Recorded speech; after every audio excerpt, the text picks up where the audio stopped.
Assalamualaikum warahmatullahi wabarakatuh. Apa kabar teman-teman semuanya? Semoga di hari ini kita semua selalu dalam keadaan sehat walafiat. Amin amin ya rabbal alamin. Teman-teman semuanya, kali ini saya akan sharing-sharing tentang ilmu hukum ya. Ceritanya gini, ada pertanyaan dari klien ya, yang bunyinya seperti ini. Saya bacakan ya. Bu, pengen tanya. Kami punya sebidang tanah yang terletak di Kota Pekanbaru. Tanah itu atas nama orang tua kami, dan orang tua kami salah satunya sudah meninggal dunia. Bagaimana cara penyelesaiannya? Nah, gitu kasusnya ya. Kemudian saya tanyakan, apakah ahli warisnya semua ada di Pekanbaru?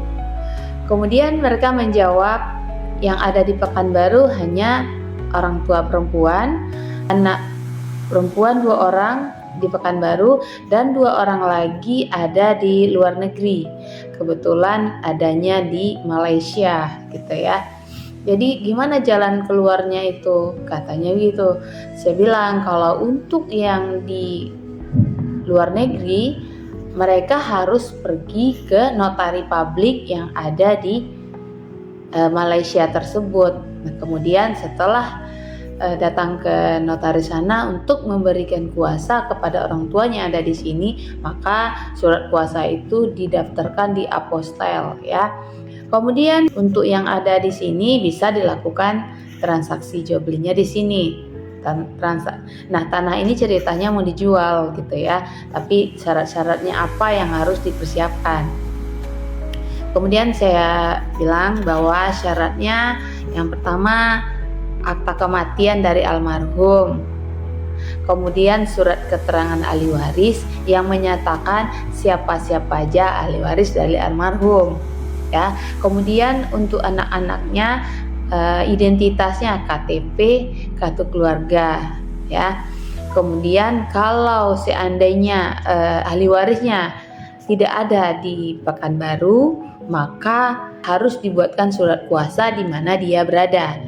Nah, kebetulan anaknya ada di luar negeri, dalam hal ini Malaysia, maka dia harus pergi ke kedutaan atau ke notari publik yang ada di Malaysia ya. Nah, setelah itu selesai, maka bawalah ke sini, akan kita daftarkan ke kantor pertanahan untuk balik nama ahli warisnya. Nah, setelah selesai balik nama ahli waris, barulah tanah itu bisa dilakukan jual beli dengan calon pembeli gitu ya. Jadi buat teman-teman semuanya, bila mana ada kasus yang serupa seperti itu ya, kalau seandainya ahli warisnya tidak ada di Pekanbaru, ya dia harus pergi ke notari publik yang ada di luar negeri. Tapi kalau dia ada di Indonesia, dia harus pergi ke notaris di mana dia berada. Dia buatkan surat kuasa kepada salah satu ahli warisnya yang ada di lokasi tanah itu. Kalau dalam hal ini kasus tanahnya ada di Pekanbaru, maka setelah mendapatkan kuasa di mana dia berada, maka ahli waris yang ada di sini datang ke notaris untuk urusan selanjutnya akan didaftarkan dulu ke kantor pertanahan untuk turun warisnya. Setelah itu baru diselesaikan syarat-syarat untuk melakukan jual beli, terutama PBB-nya harus dilunasi, kemudian pajak penjualnya harus dibayarkan, pajak pembelinya harus dibayarkan, sertifikatnya sudah dilakukan pengecekan di kantor pertanahan dan dinyatakan bersih. Nah, untuk itu baru bisa dilakukan jual beli ya.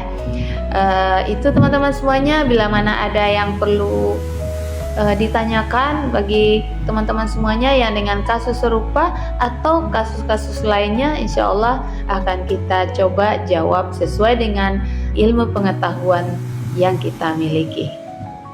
Terima kasih teman-teman semuanya. Assalamualaikum warahmatullahi wabarakatuh.